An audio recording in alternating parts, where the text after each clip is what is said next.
This is Jack. And this is Yost. And this is the Jack and Yost podcast. Welcome back. Another day. Wednesday, April 15th, I think. I think so. Yeah. Who knows? Coming to you from the great US of A. I've lost all perception of time. Yeah, this whole situation is just every day is either a weekday or a weekend, and they kind of just bleed into each other anyway. So, number 3. Yeah, podcast number 3. We got 2 under our belts. They were both all right. Tomorrow we get our equipment. We'll probably won't record one tomorrow, but Friday. The next podcast, episode 4, you should see a discernible difference in how we sound. Here's hoping. Yeah, here's hoping. I mean, I don't know. These sound pretty okay. Yeah. So, yeah. Does it feel like it's getting any easier to you? No. Yesterday was harder than the day before. Yeah. That's the one thing I was worried about. I was worried about spending all of our we had all these ideas. Only one episode worth of ideas. I don't think that's what it is, but you know, it kind of felt like that halfway through yesterday's episode. I guess we'll see. Yeah. So anyway, I got a story I want to talk about first off. And this is part of the segment I'm going to call, What's Wrong With You? This is from the Nexstar Media Wire out of Colorado. Centennial, Colorado, I believe. And this is from just Tuesday. So this lady named Heather, right? She serves the community. She's a first responder. And she's a call taker from a first responder. So when people call 911, she answers the call, transfers to a dispatcher, yada, yada, yada, right? Not yada, yada to your service, Heather, in case you ever hear this podcast. But her job's been stressful, right? Coronavirus, everyone's freaking out. They're calling in for any kind of cough or tickle that happens in their throat. And so she's been stressed out. So the article says, lately her job's been stressful, rewarding and exhausting. Working the graveyard shift at Jeffcom 911 and raising 3 kids during the pandemic is not easy. Not to mention the added responsibility of an already high-pressure career, making sure police officers, firefighters, and EMS workers know about any potential COVID-19 contamination at any given scene. She says, we do have that training to kind of get them through those times. So one can imagine her confusion and frustration on Saturday evening when she found a note on her windshield at home telling her that she needed to stay home. The letter makes many assumptions based on observing Salicha and her daily routine. So Yost, you have that letter. Go ahead and read that. I do. Beginning, all caps, please stay home, ! Goodness. I noticed that a few days a week you leave in the morning with your baby and return a short time later without it. Weird, referring to the baby as it. Mm-hmm. Just throwing that out there. This is a good lady here. Then I see the man of the house arrive with the baby later in the afternoon. Another weird thing to say. While your vehicle hasn't moved all day. It looks like she typed white. White your vehicle. This leads me to believe that the kid is in daycare. Stop, all caps. All caps. I am assuming that man has an essential job since he is gone all day, but if you are home, there is no reason for your child to be in daycare at a time like this. I also see you leave shortly after your husband, parentheses, I assume. Oh, man. I didn't notice that the first time. Gets home. You aren't wearing any sort of uniform, and I have never seen you wear a mask. Bars are closed. Okay, hold on. Go ahead, finish. Bars are closed, and you couldn't possibly be getting groceries every night. So bars are closed. Right, yeah. You're obviously an alcoholic. That. You let someone else take care of your son. Yeah. And then your husband gets home from his essential job, and you go to drink. You could possibly be getting groceries every night, parentheses, which would also require you to wear a mask. So again, I ask you to please stay home. Also, do everyone in the neighborhood a favor and keep your older kids inside. They are loud. Help do your part in keeping our town safe and, all caps, stop leaving your home. Sincerely, all your neighbors. Okay. Yeah. First of all. All right, Karen. That's definitely your name. Bad form, just throwing all your neighbors under the bus like that. Yeah. When it's just you. Yeah. You could just say, sincerely, your neighbor. Yeah. No, Miss Letter Writer. you're the one who needs to take care of the community and mind your own business. Sitting out your window, watching your neighbors across the street. She must be there all day. She must be there all day to memorize people's routines. like several days in a row to be able to get a pattern down. So you're sitting there with obviously nothing else to do or worry about in your life except other people doing what they should be doing. Mind your own business. What's wrong with you, Karen? Oh, man. I love the way she words some of these things. Mm-hmm. Like, your husband, parentheses, I assume. That's not even passive aggressive. That's just straight out aggressive. You're obviously a hooker. You don't care about your children or the community. It's incredible. I don't even believe anyone would have the audacity to write something so outrageous to their neighbor. I hope she doesn't know who this neighbor is. I mean, I'm sure she does. Yeah, probably. I feel like, you know, this kind of person, I feel like you already know about this kind of person. This is the kind of person that the rest of the neighbors talk about. Yeah, trash gets picked up at 6. If your can isn't in the backyard by 6:15, I'm reporting you to the home association. I love that. Bars are closed. Yeah, bars are closed. So you can't be you can't be out drinking because you're clearly an alcoholic. Yeah, clearly. You don't care about anyone except getting your sauce in the evenings. Just incredible. I can't even believe when I saw this article, I sent it to you, and I was taken back. You know, I know there's nosy people out there, and there's people that aren't minding their business and turning in businesses and everything like that. But you don't know this person, obviously. Yeah. She's not wearing a uniform. Some people don't wear uniforms to night jobs. She could be in any industry. Yeah. Any industry at all. And you're just going to assume not only is she in an essential job, but she's taking calls for 911. This is the ultimate, like, ironic story, right? Because you're being a jerk and you're leaving this letter for your neighbor. And come to find out, oh, she might save your life one day if you have to call 911. Man, it's just crazy to me how some people conduct themselves. I mean, even if she weren't, if she were just ignoring just a normal person. Yeah, if she were just a normal person ignoring the guidelines, not going out without a mask, like, you know, just mind your own dang business. Seriously, just mind your business. There's caring about people around you and caring about your community and taking your own personal responsibility to do what you should do. And then there's just being nosy. Yeah. You're just in other people's business. Yeah. So, I mean, the great thing about this story is we can all make fun of Karen all we want, right? But the great thing is how Heather responded to it, right? She said her quote in the article is, if somebody's having a bad day and they're taking it out on you, just be kind. That's something that I have to do every day in my job. Even though we just answer the phone and don't actually respond to the calls ourselves, we're the first response to people's cry for help. So she's looking at it like, you know, everybody's in a bad state right now. Yeah. Everybody's worried about everything right now. Very gracious response. Yeah. I can't say that I would react the same way. Yeah. I mean, like we said, there's a high chance that she already knows who left this note. Yeah, I know. And our call taker friend didn't have such nice words for this kind of person. Yeah, which is understandable. Yeah. This is not appropriate behavior. No, this is not how you react to this kind of situation. Mm-mm. You know, there was a group of people in other more terrible situations in the world in history that told on their neighbors. And had weird things to say about people not following the rules. Whistleblowers are never looked upon favorably by history. No, they're not. They're not. Never.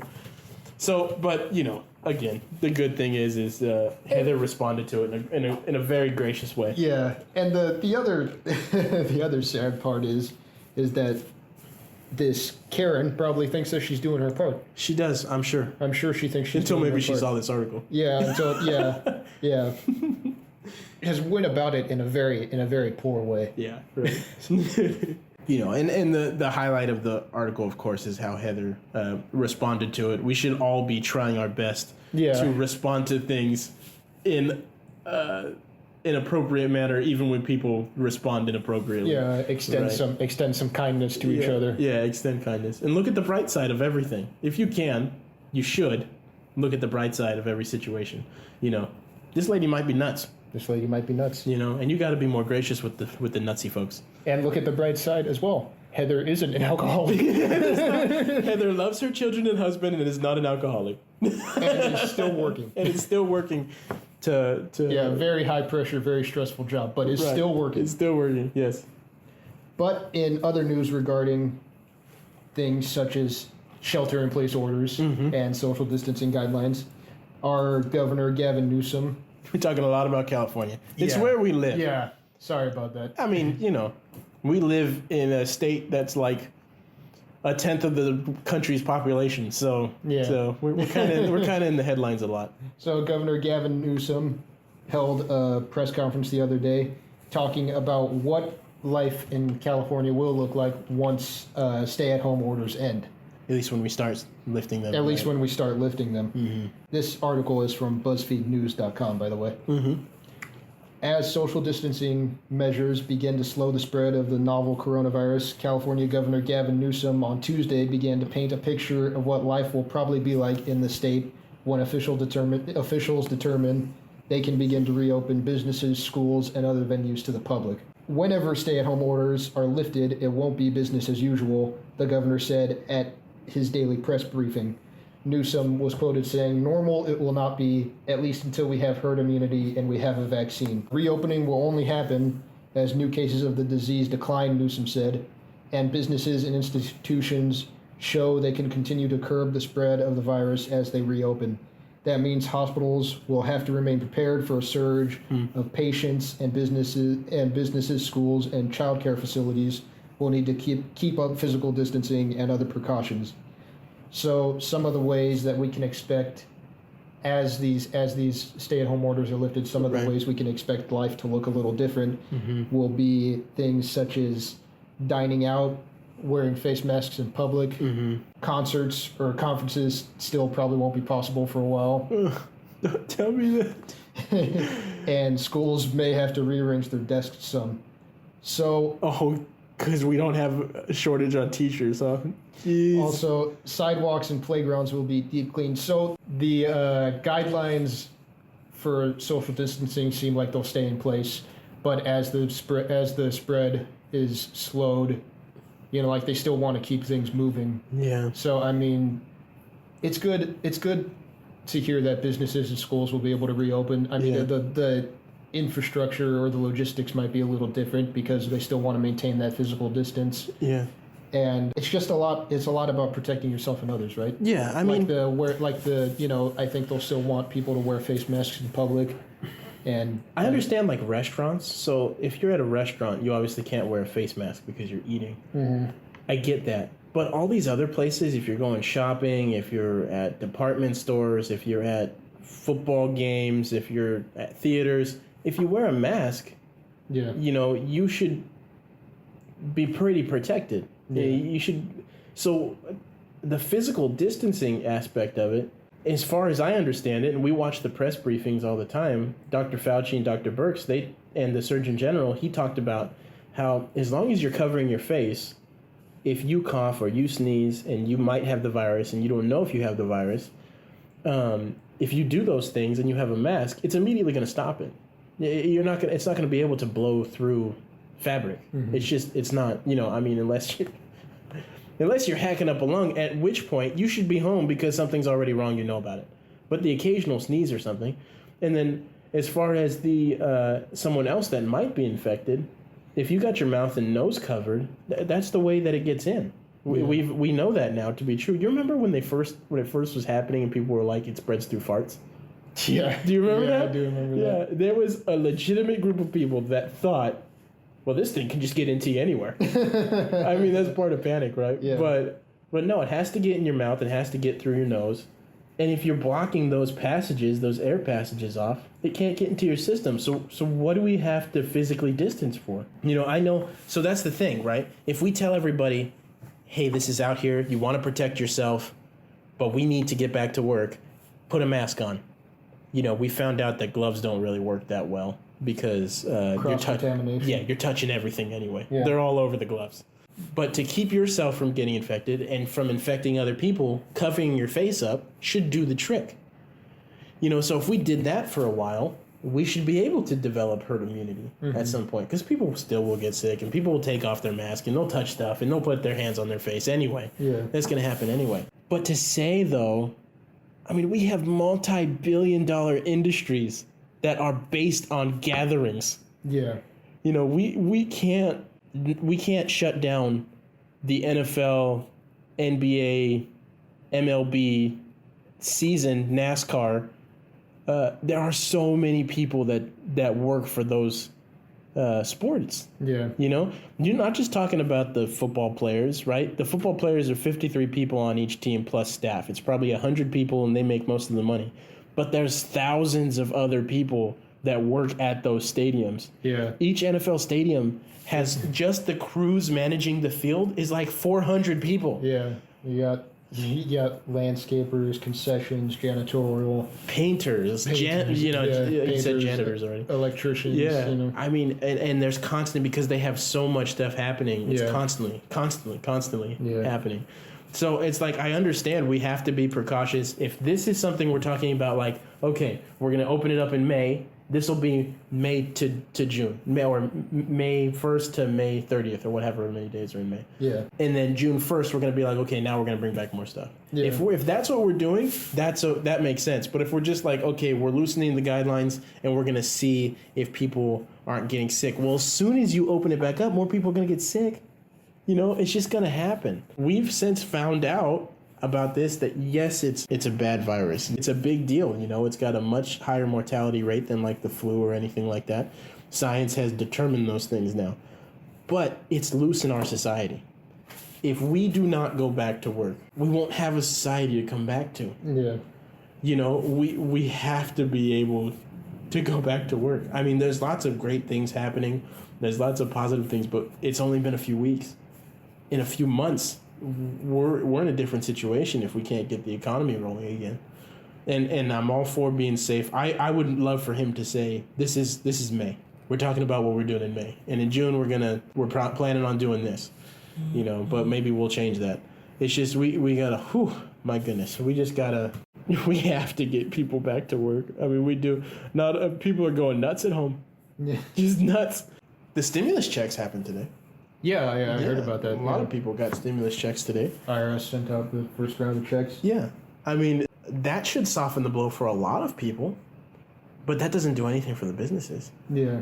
I know a lot of businesses that are getting loans and they also got stimulus and stuff. And hopefully, we've never gone through something like this to shut down the economy in this day and age. Who knows? Maybe the rules are different. They kind of have been, right?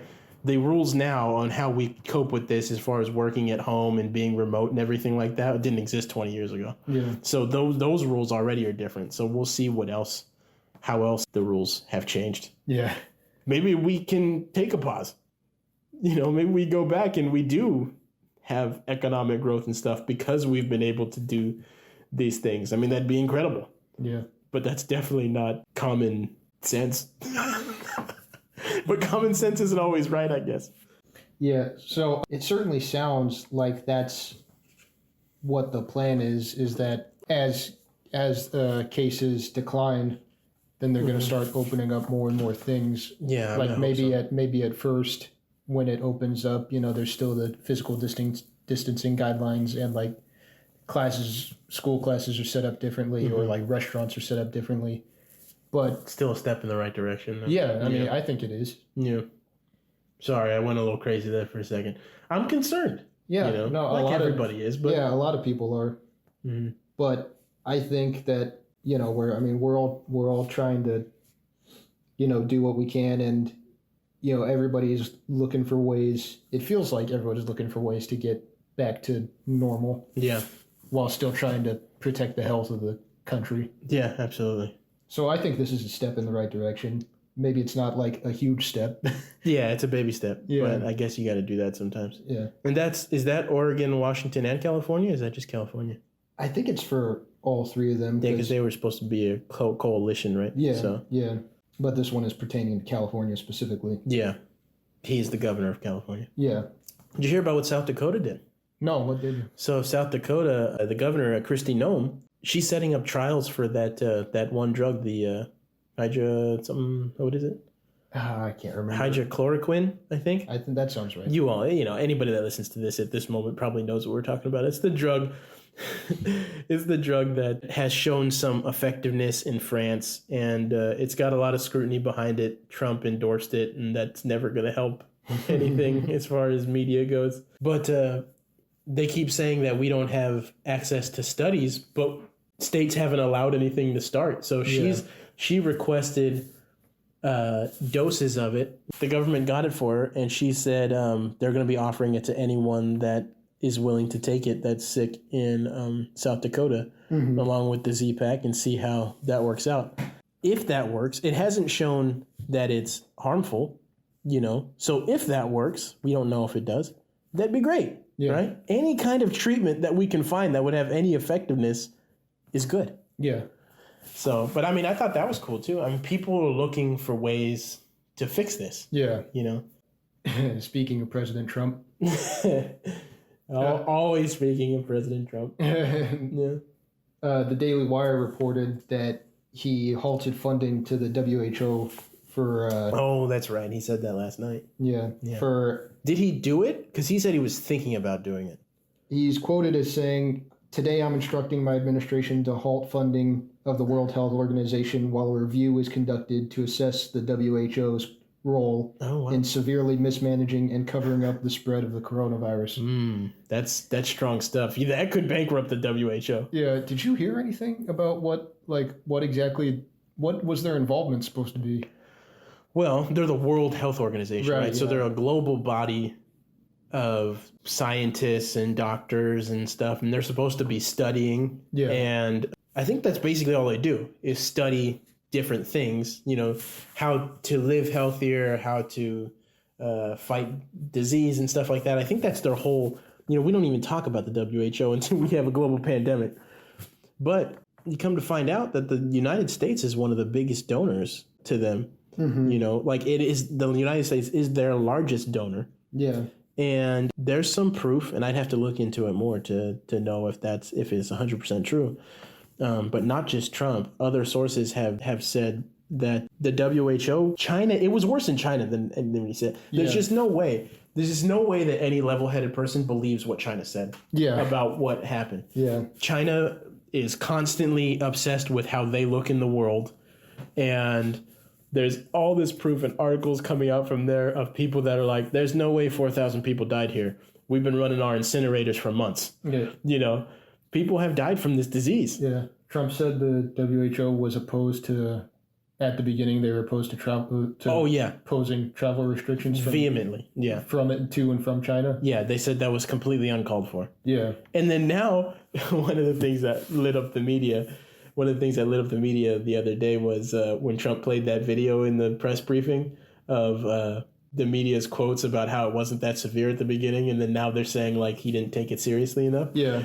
One of the quotes he did was from a New York Times writer who was like, early on he was criticized heavily for closing travel to China. Well, come to find out, that was probably the right decision to make. Yeah. And most health professionals will tell you that was the right decision to make. Yeah. And so he played that, of course. Because you have to play that. Yeah. So Trump wants the WHO to be held accountable. He thinks they mismanaged the... You know what Trump really wants? Trump wants, if we're giving somebody money, we should be the number one priority. Yeah. That's what he wants. Yeah. I don't believe that that's necessarily true. but that's what he wants. His motivation is if we're their largest donor by a country mile, which we are, we should be the number one priority of them. In our business, our number one customer, they get whatever they want. Yeah. And we'll do whatever we can, and we're not going to argue with them. We'll do anything we can for them because they're our largest customer. We're the WHO's largest customer. Yeah, but how much authority does the WHO actually have to obtain real numbers from China? Oh, I'm sure they have none. Yeah. No, and that's part of the whole thing too. I'm sure they got lied to just like everybody else did. But unlike what a level-headed person should assume immediately about the communist Chinese government, if they say, oh, we have a pandemic happening and our hospital's overrun, but only 3,000 people died. Yeah. You should be like, are you sure, China? Because that doesn't sound quite right. Yeah. So that's what they should have done. But instead, the Chinese government said, our hospitals are overrun, but only 3,000 people died, or 4,000 people died. And the WHO went, their hospitals are overrun, but only 4,000 people died. They just immediately quoted what they said. Yeah. There's no fact checking. There's no thinking about it whatsoever. You must say what China said. Yeah. Yeah. So I don't know. I don't know if it's different when you're a world organization having to sort of like balance all these plates.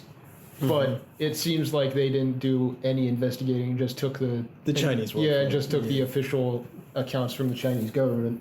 Yeah, which is, I mean, seriously. Who believes the Chinese government? Yeah, I know. I don't know. How can you believe the Chinese government? There is so much proof that they are absolutely corrupt.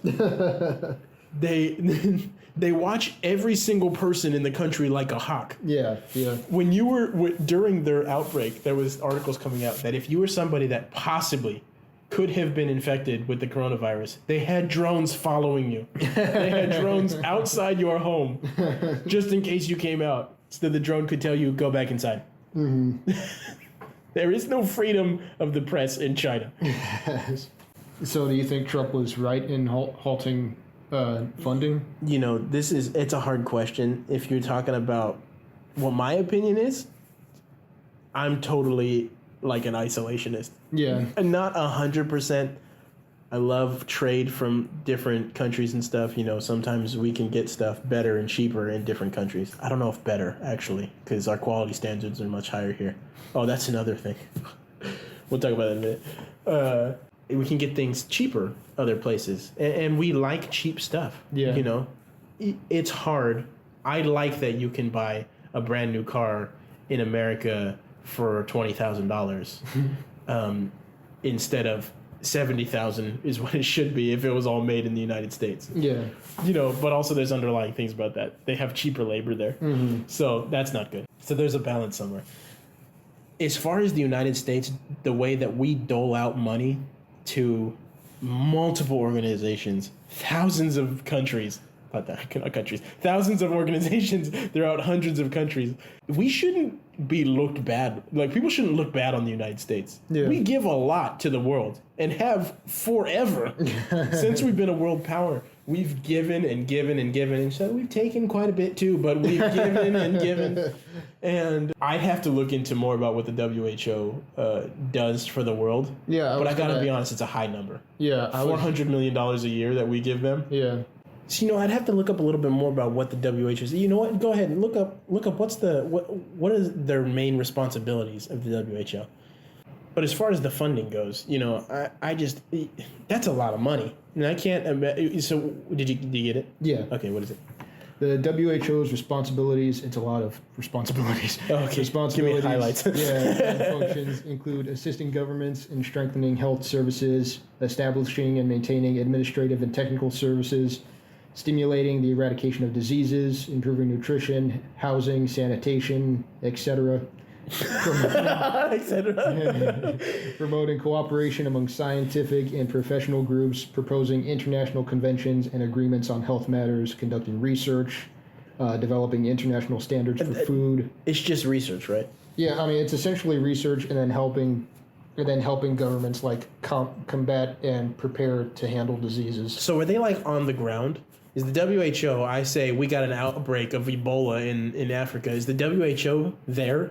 Yeah, I'm pretty sure they would be. It's like the UN. It's a global body. Yeah, it's like the UN. Like you would see UN people in places where where the situation was bad and stuff like that. I don't know how much the WHO is actually on the ground, but if there's an outbreak, then certainly they'd be present. So that seems like something that we want, to fund. That's not, but okay. If that's what it is, if that's your job, you shouldn't have any, I guess you shouldn't have any opinions one way or the other, right? Yeah.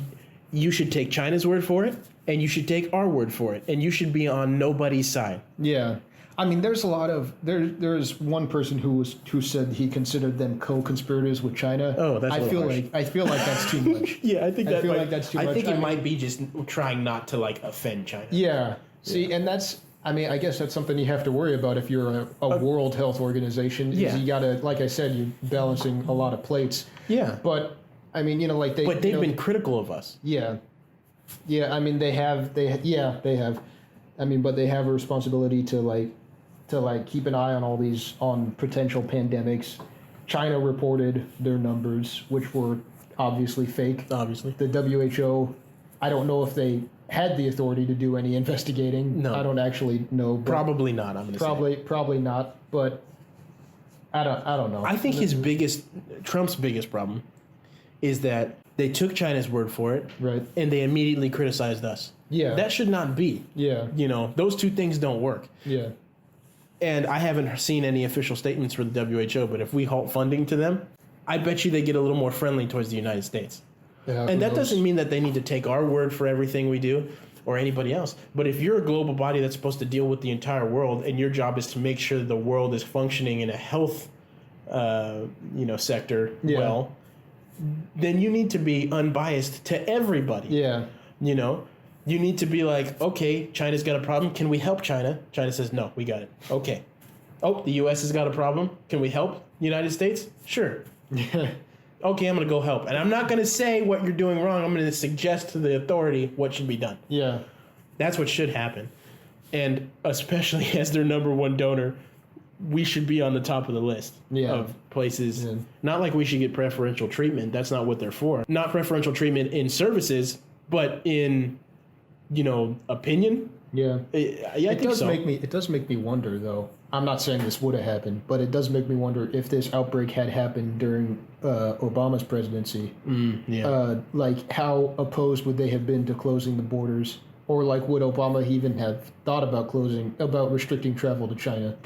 I think at some point he would have. Yeah. Yeah, I don't know. See, with people that are more politically correct, which Donald Trump is not, they have to consider the opinions of everyone. Mm-hmm. But ultimately, I've seen from leadership, I think, most of the time, that eventually they come around to the right decision. The difference is the media hates Trump. Yeah. And no matter what he does, they're going to have something to say about it. So that's just going to happen. That's just a given. So if Obama would have done it, nobody would have probably said anything. At least not any mainstream media source would have said anything.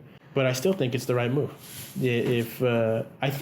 I don't know if we halted any travel from Africa when the Ebola happened.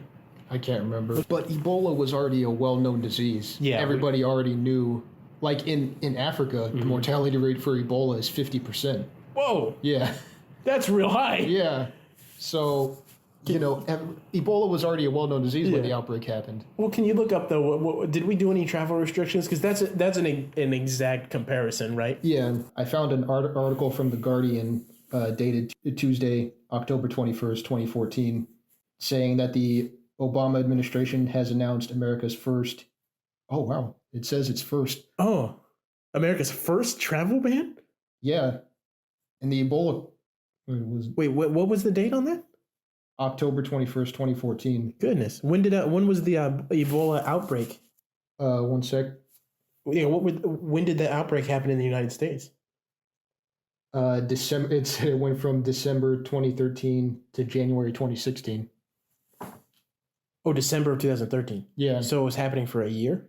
Almost a year. And then the first travel restriction placed by the Obama administration was October 2014. Okay. But they did do it. They waited a while, but they did. We also don't import any goods from Africa. No, we from don't. West Africa. No, we don't. Maybe we don't have a lot of travel. So maybe there was less of a precedent to do it. Yeah. Even so, he didn't do it though, right? Yeah, so apparently, based on that side of the argument, there is call for it at some point. Yeah. So maybe they criticized it was too early. Maybe. But now they say it wasn't. Yeah. So it just doesn't matter. It doesn't matter what he does. It's going to be a problem. What exactly do you think Trump wants the WHO to do? Like, he wants them to be held accountable, but what does that He look doesn't. like? He doesn't really want them to be held accountable. I think it's just language. Yeah. I think what he really wants, what Trump wants, is I'm not saying that it's right, but what Trump wants is he wants them to prioritize us. Oh, okay. That's what he wants. He wants them to apologize, and he wants them to say, we did this wrong. We should have done it better, and we won't criticize the United States anymore. That's what he wants. Yeah. I don't think that's a good thing necessarily, but that's what he wants because that's his deal. He really likes know, people to apologize and to compliment each other. Yeah, I don't really know how far this is gonna go, but I guess we'll see. Well, I mean, if being held accountable means we stop all of our donations to them, that's good. That's a big price to pay. Yeah, That's a gigantic price for them to pay. yeah. So I guess we'll see what happens with the whole WHO thing. I would hope that they're a necessary organization for us to donate to. That's what I hope for everything, right? It certainly seems like it. Yeah. I mean, like, maybe they handled this poorly, but again, everybody was being lied to. Yeah. China lied to everybody. The entire world. China is responsible for deaths. Yeah. They are responsible. Like everybody is, because there's things we could do. But hindsight's always 20/20. Yeah. You can't be like, and that's what they're trying to say. They're trying to say that Trump didn't take the necessary steps to stop this, but we didn't even have the information. Yeah. It's not like all the information we have today is what we had in January. It's not even kind of like that. Yeah. So in the end, it seems like Trump just wants a groveling apology. From Yeah, the that's kind of, WHO, yeah, I think so. and I'm not entirely sure that's worth the fight. I mean, I was talking to Dad about this earlier too, and he's of the opinion that it's going to make a lot of people mad. Everything Trump does makes a lot of people Right, mad. yeah. I mean, that's been his whole administration. Yeah, but I think that there should be some amount of, maybe we should have looked into it. Yeah. There should be something. Yeah. We'll see if we actually cut off our funding. Yeah, But wouldn't that be? I mean, he consistently turns the world upside down, Donald Trump. So, I wouldn't be surprised if he actually did it. When all this is said and done, I think a lot of people are going to be are going to be to blame. Even the U.S. probably for some things that we could have done. So I mean, we're blamed for we should be taking blame for a lot of stuff. Not. I mean, in this situation, because there's places like we talked about before that are legitimately taking freedoms away. Yeah. Little tyrants are all over the United States right now. Giving people tickets for going to a drive-up service where they never get out of their car. Yeah. This crazy. There was somebody. What was the story? I can't remember. Someone got arrested at a grocery store.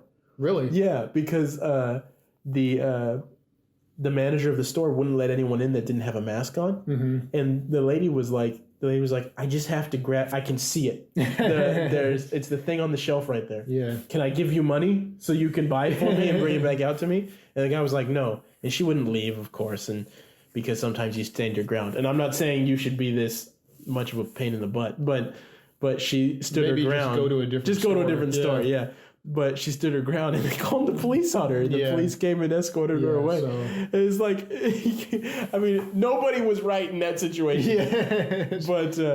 But it was their, they can refuse service to anybody. Yeah. So even for all the places that you see humanity's light shine, and you see people coming together, there are places where the bar for rational thinking is getting dangerously low. Very low. Yeah. But I mean, there is, like we keep saying, there's lots of good, Yeah. There's lots of good things, and we got another cute story. We got a cute story. So at least I think it's cute. I think some people probably think it's stupid. You think it's stupid. Yeah, I mean, but yeah, who cares? Who cares, right? It's not hurting anyone. Yeah. So did you hear about so there's a new hashtag. Right. It's called it's Corona Kindness. Hashtag Corona Kindness. Is Corona spelled with a K? No, it's not. Oh, that's nice. That's surprising, isn't that's it? nice. Yeah. They didn't misspell. They didn't. That seems like something that you just don't want to throw multiple K's into a thing. Yeah. Corona Kindness Caring. So there's a bunch of online neighborhood groups that are sharing on social media that different companies and people are putting up Christmas lights. Oh yeah. All over, all over the town and over people's houses and stuff. They want to bring some of the holiday cheer back into this time right now. That's nice. Yeah, I think it's cute. If the business is okay with it and the house is okay with it, why not? Yeah, they're like they're saying that like hashtag Christmas in March. So this is a couple weeks old. Right. Yeah. Yeah, but Anheuser-Busch just announced that they were going to be participating in it, and they were going to put Christmas lights up on their big brewery. Yeah, which is that's a lot of lights. Yeah, that's probably not cheap. Oh yeah, but so Anheuser-Busch just said that it was very inspiring that people are trying to find cheer and happiness during this time, and I'm all for Christmas. Right. Yeah. All for Christmas. Yeah, it's April right now. Yeah. But goodness, when Christmas comes around during this podcast, we're going to be talking about Christmas. Oh, for sure. Yeah, and we're going to have Christmas music. It's going to be all kinds of Christmas. Are Christmas songs public domain? Oh, I don't know, actually. we should probably figure that out first. I like this. Also, there's a plus. We don't have to take the lights down off of your in-laws' house anymore. That's true. April. We're in the spirit. Yeah, we're in the spirit. Yeah. Now we can just say it's for this. I mean, before this even happened, it was like in March and we still hadn't taken those down. we were ready for such a time as this. Yeah. But no, I think that's nice. I think it's nice. You do what you can, and if that's like putting up Christmas lights or listening to Christmas music, anything to keep your spirits up, really. Right. Yeah. I mean, because that's really all you can do during this time. Yeah. We have to all come together. We have to try to act appropriately. Yeah. And we have to be kind to each other and find little happiness in weird times. Yeah. And don't snitch. Don't snitch on people. What's wrong with you? I mean, for crying out loud. Mind your own business. I like that story though. Yeah. Because it'll be interesting to see what Christmas time actually looks like. Yeah. Come December 2020. That's a lot of time away. Yeah. What would be happy? What would be very sad? What will happen, during that time? I mean, Christmas is going to be Christmas, though. It might be, if it's a little less money during Christmas time this year, then it'll be a little more time to be with people. Right, and, So, we and ultimately, the message of today's show is mind your own business. Whether it's in your neighborhood or if you're a World Health Organization, mind your own business. No, but that's what the WHO did. Yeah. They minded their own business, and it... Well, no, they didn't. They got into our business. They minded their own business with China. They did. They got into our business. So, yes, mind your own business. No matter who you are, no matter where you are, mind your own business and take care of somebody. Don't snitch on them. Take care of somebody and try to keep your spirits up. Yeah. If you want to hang up your Christmas lights, listen to Christmas music. It's April. It's going to start getting hotter. Yeah. Maybe you can try to cool down by making it feel like winter in your house. I don't know. Yeah. Turn the AC down real low. Real low. Bundle up. Drink some hot cocoa when it's like 100 degrees in June. Yeah. We're burning that oil for practically nothing now. So turn that AC. I guess we'll see. We don't have a timeline on any of this stuff. No, just taking it day by day. Day by day. Yep. So take care of each other and be a responsible human being. Be responsible for yourself. I think we're about out of time for today. Yep. We hope that you found this podcast entertaining and that you've got something good from it. We hope that you enjoyed listening to a couple guys talk about things that they have a very minimal understanding about. And we hope that you come back again next time. Until then, I'm Yost. And I'm Jack. And this is the Jack and Yost podcast. We'll talk to you next time.